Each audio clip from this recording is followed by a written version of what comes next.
क्योंकि मठ को लेकर जिस तरीके से तंज कसा गया है उससे ये साफ तौर पर कहा जा सकता है कि बीएसपी अध्यक्ष मायावती को मठ के बारे में जानकारी नहीं है, इसलिए उन्होंने इस बात को लेकर तंज कसा है। हालांकि राम, हमने ये भी देखा है कि जो गोरखनाथ का मंदिर परिसर है वो इस तरीके से बनाया गया है कि वहां पर शादी समारोह भी होते हैं, सगाई भी होती है, बच्चों से जुड़े कार्यक्रम भी वहां पर किए जाते हैं। अगर वाकई वो आलीशान बंगला होता तो शायद वहां पर इस तरीके से कोई कार्यक्रम तो आयोजित नहीं किया जाता।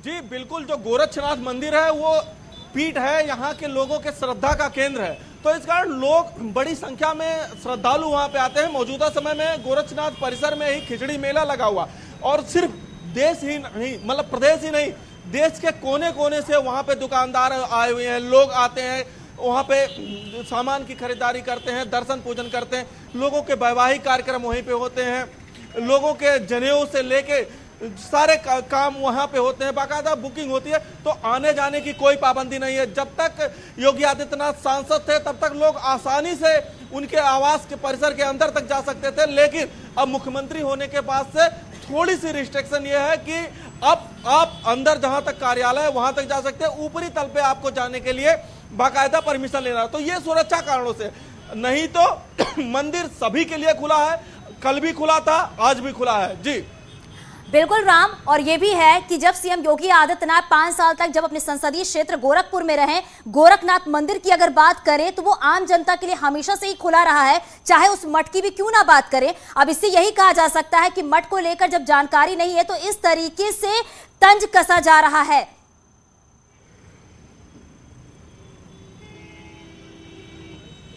बिल्कुल बिल्कुल, और जितने भी लोग मठ में आए होंगे उनको ये बहुत सही से पता है कि जो गोरक्ष पीठाधीश्वर का कमरा है वो कमरा ऊपरी तल पे मौजूद है, और वो सिर्फ एक कमरा है। मठ ऐसा नहीं है कि राम, कोई आपको महल रोकना नुमा है कि चाहूंगी। वहां पे सतीश जी हमारे साथ बीएसपी से जुड़ गए हैं। सतीश जी, सबसे पहले तो मैं आपसे ये जानना चाहूंगी, क्या मठ के बारे में जानकारी है आपको, जिस मठ को लेकर तंज कसा गया है बीएसपी अध्यक्ष मायावती की तरफ से? देखिए, उत्तर में पूरा पीछे जाता है कि मठ जो है उत्तर प्रदेश की राजनीति का कहीं ना कहीं केंद्र है ना। और शमशान की कब्जा की वहां के बाबा जो वक्र ठेकेदार है उनपे ये कहा कि उन्होंने मठ से चंदा दिया था 30 लाख रुपये, और वहीं से उनको चंदा मिला था। कहीं ना कहीं योगी जी, देखिए योगी जी 10 जीवन छोड़ में जुड़े और आस्था छोड़ के राजनीति में, और राजनीति में आस्था छोड़ के आप राजनीति में प्रवेश कर देते हैं तो आपको। बिल्कुल सतीश जी, कुछ टेक्निकल प्रॉब्लम आ रही है, आपके पास वापस लौटूंगी, लेकिन राम, बार बार सवाल यही खड़े हो रहे हैं कि आखिर मठ को लेकर इस तरह की सियासत क्यों?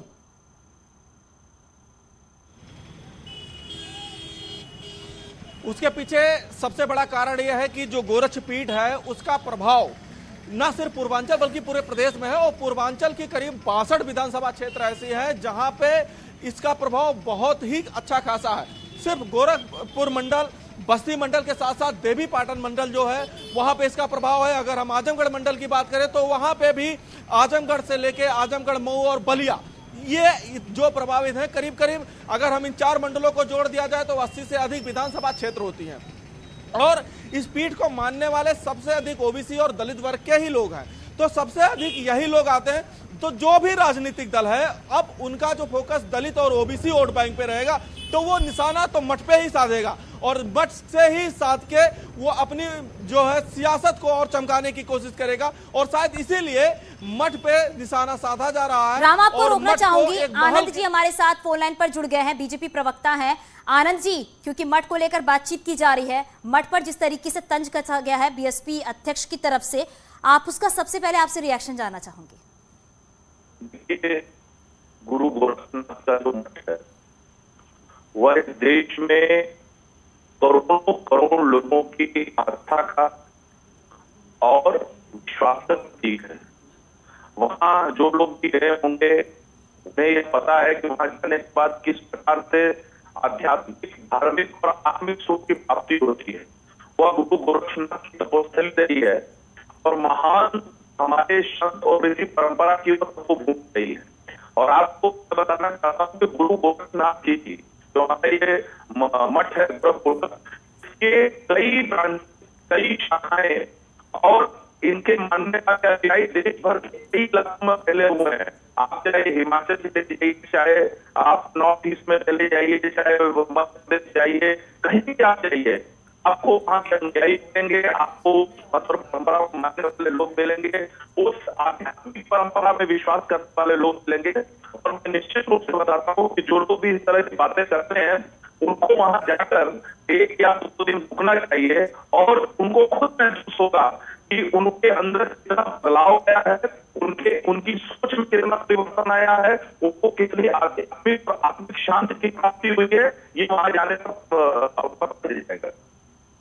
बिल्कुल आनंद जी, क्योंकि मठ को लेकर अब सियासत शुरू हो गई है। मठ के बारे में जिसको जानकारी नहीं है वो मठ को लेकर अगर ऐसी बात करता है, हालांकि मठ के बारे में जानकारी होने के बाद अगर कुछ बोलता है तो ये समझा जा सकता है कि हाँ, उसे मठ के बारे में जानकारी नहीं है। और सतीश जी हमारे साथ बीएसपी से जुड़े हुए हैं। सतीश जी, सबसे पहले आपका रिएक्शन जानना चाहूंगी, मठ को लेकर अब सियासत क्यों की जा रही है? क्या मठ के बारे में जानकारी है आपको? देखिए, चाहे गोरखपुर का कोई भी मठ हो, अगर वो आस्था का केंद्र है तो हमें कोई शक नहीं, लेकिन जब ये मठ जो है जो आस्था के केंद्र बने, तो राष्ट्रीय केंद्र बन जाए तो सवाल तो आपसे नहीं होता। बहुत शुक्रिया आप सभी का इस बातचीत के